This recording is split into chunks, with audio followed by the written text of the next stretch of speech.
Picture this for a moment. You're doing everything right, truly right. You've got a credit card with a $5,000 limit.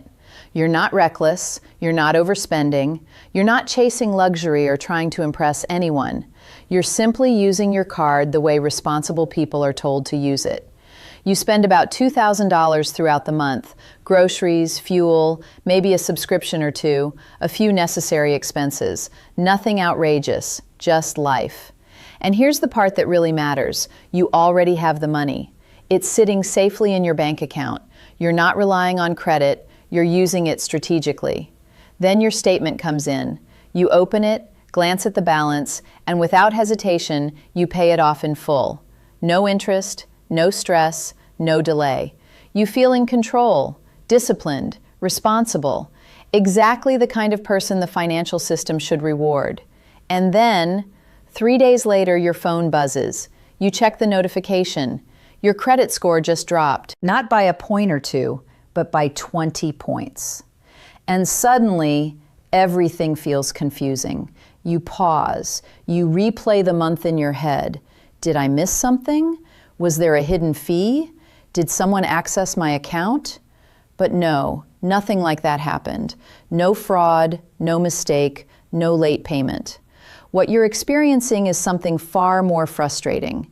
The system is working exactly as designed, and until you understand one specific detail, one date most people completely overlook, you're going to keep experiencing this over and over again, month after month, no matter how responsible you are.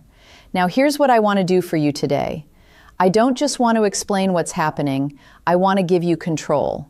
Because once you understand how this works, you'll stop reacting to your credit score and start influencing it, deliberately, confidently, and predictably. By the end of this, you're going to understand why your score drops even when you pay on time, the single most important date that controls your credit profile, the 1% rule that separates good credit from exceptional credit, and a simple, repeatable system you can start using immediately. This isn't theory. This is a practical shift in how you approach credit, and it's powerful. Let's begin with a common assumption, because this is where most people go wrong. Most people believe their credit story looks like this. You use your card during the month, you receive your bill, you pay it, and the credit bureaus, Experian, Credit Bureau, TransUnion, Credit Bureau, and Equifax, Credit Bureau, see that payment and reward you for it. Clean slate, responsible behavior, positive impact. It feels logical, doesn't it? But that's not actually what's happening behind the scenes, not even close. Here's the truth. The credit system does not operate in real time. It doesn't watch you make payments. It doesn't track your behavior day by day. Instead, it works more like a camera. And that camera takes one photo per month, just one. Your bank chooses a specific moment, your statement closing date, and captures a snapshot of your balance at that exact time. That number gets reported. That number gets recorded. And that number becomes your financial story for the entire month. Now let's slow this down and walk through it together, because once you see it clearly, everything starts to make sense. Your billing cycle typically runs for about 30 days. During that time, you're living your life, swiping your card, handling your responsibilities. Your balance gradually increases as the days go by. Then, at the end of that cycle, something important happens. Your statement closes. That moment, your statement closing date, locks in whatever balance you have right then. Not after you pay, not after your due date, but before any of that. And once that number is captured, your bank sends it to the credit bureaus. That's the number they use. That's what they evaluate. That's what shapes your score. And here's where the disconnect happens. Your payment, your responsible, full, on-time payment, comes later, usually about 20 to 25 days later. So even if you pay every single dollar, even if you never carry a balance, even if you avoid interest completely, the system has already recorded a different version of your behavior. A version that might show high usage, a version that doesn't reflect your discipline, a version that can quietly lower your score. And this is why so many people feel stuck. They're doing the right things, but getting the wrong feedback. They feel like something is broken, like the system is working against them. But the reality is a little more subtle. The system isn't broken, it's just delayed. And once you understand that delay, you gain the ability to work with it instead of against it. Now let's talk about why this matters so much. Because not all parts of your credit score are created equal.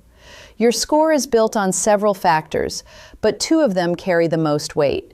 Your payment history, about 35%, and your credit utilization, about 30%. That second one is where all of this lives. Credit utilization simply means how much of your available credit are you using. If your limit is $5,000 and your balance is $2,000, you're using 40%.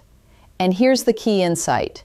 That percentage is calculated based on the snapshot, not your payment, not your intentions, not your discipline, just the number captured on that one specific day.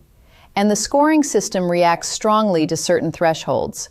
Above 30%, your score can start to feel pressure. Below 10%, that's where things begin to look strong. Around 1 to 6%, that's where exceptional credit tends to live. But here's something many people don't realize. This isn't just about your total credit across all cards. It's also about each individual card. You could have a total credit limit of $50,000, but if one card with a $500 limit is maxed out, that single card can hurt your score, because the system evaluates risk at both levels, overall and individually. I've seen this happen more times than you'd expect. Someone is doing everything right, but they make one large purchase on a smaller card. They don't think much of it. They plan to pay it off anyway, but the timing is off. The statement closes before they make that payment, and suddenly their score drops 30 points. No warning, no mistake, just timing. Now here's the encouraging part, and I want you to really take this in. This part should give you a sense of relief. Utilization has no memory, none. Unlike missed payments, which can stay on your report for years, utilization resets every single month. That means whatever happened last month doesn't define this month, and this month can be adjusted. So instead of feeling stuck, you actually have an opportunity, a fresh opportunity every 30 days.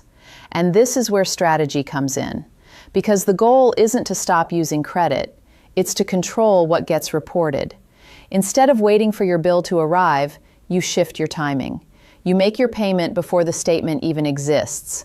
A few days before your statement closing date, you log into your account and you reduce your balance intentionally, not to zero, but to a small strategic number. That way, when the snapshot is taken, it reflects your best position, not your highest balance. Think of it like preparing for a photograph. You don't wait until after the picture is taken to adjust your appearance.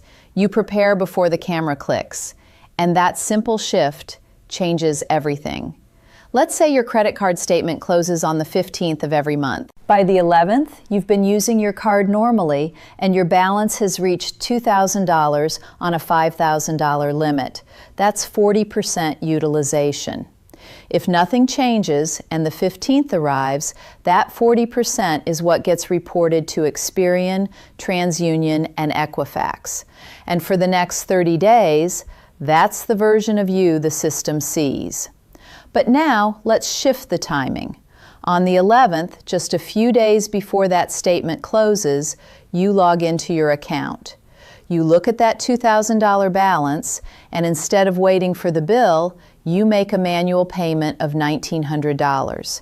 Now your balance is just $100. Then the 15th arrives, your statement closes, and what gets reported? Not $2,000, not 40%, but $100. That's just 2% utilization. Same spending, same habits, same responsibility, but a completely different outcome. And when your due date comes around weeks later, you simply pay off the remaining $100. No interest, no fees, no stress. This is the shift. You're not changing your behavior, you're changing your timing. And in doing so, you're shaping how the system sees you. Now, at this point, a lot of people have a natural reaction. They think, okay, if a low balance is good, then zero must be perfect. It sounds logical, clean, simple, safe. But this is where things get a little more nuanced, because in the world of credit scoring, zero isn't always optimal. Let me explain. The system isn't just measuring whether you avoid debt, it's measuring how you handle it. So if every single one of your cards reports a zero balance month after month, there's very little activity to evaluate, and that creates a subtle problem. You start to look inactive. From the system's perspective, someone who never uses credit is slightly harder to assess than someone who uses it responsibly. And that uncertainty can hold your score back, just a bit. Not dramatically, but enough to matter if you're aiming for excellence. This is why people with the highest credit scores, those near that elite 800 to 850 range, don't report zero across the board. They report something small, intentional, controlled, usually between 1% and 6%. And this leads us to one of the most effective strategies you can use. It's simple, it's precise, and it works remarkably well. It's called all zero except one. Here's how it works. If you have multiple credit cards, you pay all of them down to zero before their statement closing dates, except for one. On that one card, you leave a very small balance, something like $10, maybe $20, just enough to show activity. What this does is incredibly powerful. It sends two clear signals to the system. First, you are actively using credit. Second, you are managing it exceptionally well. That combination is exactly what the scoring model wants to see. And let's clear up a common misunderstanding here, because this part matters. Leaving a small balance does not mean carrying debt. You are not paying interest, you are not falling behind, you are not being charged anything extra. You're simply allowing a small amount to appear on your statement and then paying it off in full by the due date. It's not about owing money, it's about showing controlled usage. And once you understand that distinction, the entire strategy becomes clear. Now let's turn this into something practical, because knowing this is helpful, but applying it is what changes your results. Here's a simple step-by-step system you can start using immediately. No complexity, no guesswork, just clarity and consistency. Step 1, find your statement closing dates. This is the foundation. Every card you have has a closing date, but it's not always obvious. Most apps highlight your due date because that's what protects you from late fees. But the closing date, that's usually hidden in your statements. So open your app. Go to your past statements. Look for phrases like statement closing date, billing cycle end date. Write it down. Do this for every card you own, because once you know these dates, you know exactly when the snapshot is taken. Step 2, set monthly reminders. Now that you have the dates, set reminders 2 to 3 days before each one. Not the day before, not the same day. Give yourself a buffer, because payments don't always post instantly. Some take a day, some take 2. And if your payment posts after the statement closes, you've missed the window. So if your closing date is the 15th, set your reminder for the 12th or 13th. Simple. Step 3, make a manual pre-statement payment. When your reminder comes up, log into your account, check your current balance, and decide what you want the system to see. If you're following the 1% rule, calculate 1% of your credit limit. That's your target. Then pay everything above that number. Right then, right there. And here's something important. Do not rely on autopay for this step. Autopay is designed to pay your bill after the statement closes. It protects you from late payments, but it doesn't help you control utilization. This step requires intention. Step 4, pay the remaining balance by the due date. After your statement closes, you'll receive your bill. It should now show a very small balance, That amount? Pay it in full by the due date. You can use auto pay here if you want, but don't ignore it, because even a missed payment on a tiny balance can damage your score far more than high utilization ever could. Step 5. Avoid credit cycling. This is something many people don't realize they're doing. You hit your limit, you pay it down, then you spend again, and hit the limit again before the statement closes. That pattern is called credit cycling, and banks don't like it. It can trigger account reviews, limit reductions, or even account closures. If you find yourself constantly pushing your limit, the real solution isn't to cycle your credit. It's to increase your limit. Call your card issuer, explain your usage, show your payment history, and request a higher limit. Because a higher limit naturally lowers your utilization without requiring extra effort. Now take a step back for a moment. Look at what you've just learned.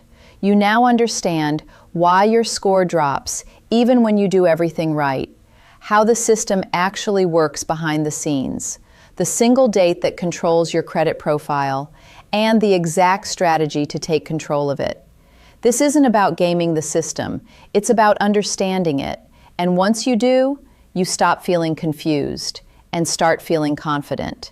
But let me leave you with one honest thought, because this matters. Credit utilization is powerful, but it's only one part of the bigger picture. If your score is still struggling, if it's stuck in the 500s or 600s, if you've been denied for cards or loans you expected to qualify for, there may be deeper issues. Old collections, errors, outdated information, things that don't belong to you. And those things don't fix themselves. They sit there quietly, holding your score down until you take action. That's why having a complete system matters, not just optimization, but repair, not just strategy, but clarity. Because at the end of the day, your credit score isn't just a number, it's a reflection of your financial story, and you deserve to have that story told accurately.